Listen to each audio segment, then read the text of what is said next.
The first experience of mentoring usually happens in youth. It happens to youth. Youth is that period that occurs after childhood. And the growth of the child, they call it the developmental process, happens by way of development. And you can kind of more or less count on nature helping and so on like that, infants grow into children. But going from child to adult is not simply a matter of nature. Some big change has to occur. And that big change, that's the beginning of when mentoring first occurs typically, is quite different from parenting. So maybe that's what I want to get at. Mentoring is different than parenting. Parenting is caring for, nurturing, and loving a child so that it has a chance to enter life and grow big enough to begin becoming itself, his self, herself. Mentoring is different from that. Mentoring is not an activity typically of the family, it's an activity of the culture.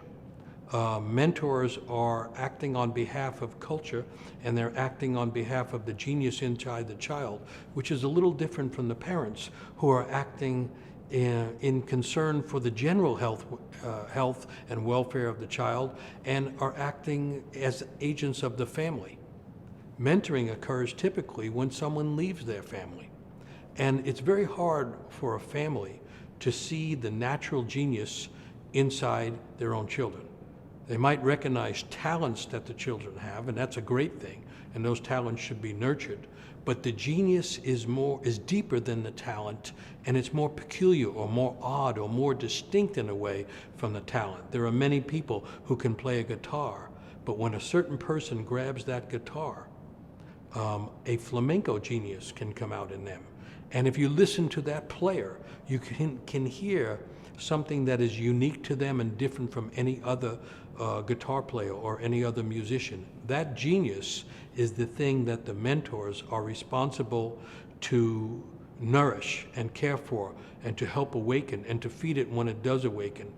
So one distinction between parenting and mentoring is the parents can be a little bit more general and love that child in all of its exuberance and all of its particular intrigues and so on. But the mentor is there to assist the genius to become fully born.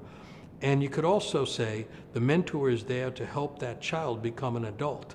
The mentor is there to give a sense of the great acculturated life that's possible. The mentor is more an agent of the culture, but not the normality of the culture, but the great imagination behind all cultures. And therefore, a mentor of one, say, ethnicity can be very effective with a child of a completely different ethnicity. A mentor who is a woman can easily mentor the spirit and soul inside a young man, and vice versa. So this act of mentoring is neither mothering nor fathering, nor is it helping someone to fit in exactly. It's more helping someone to become their unique self. And as I was saying perhaps just earlier, in order to help one become their unique self, a person has to be in the creative activity of continuing to become their own unique self.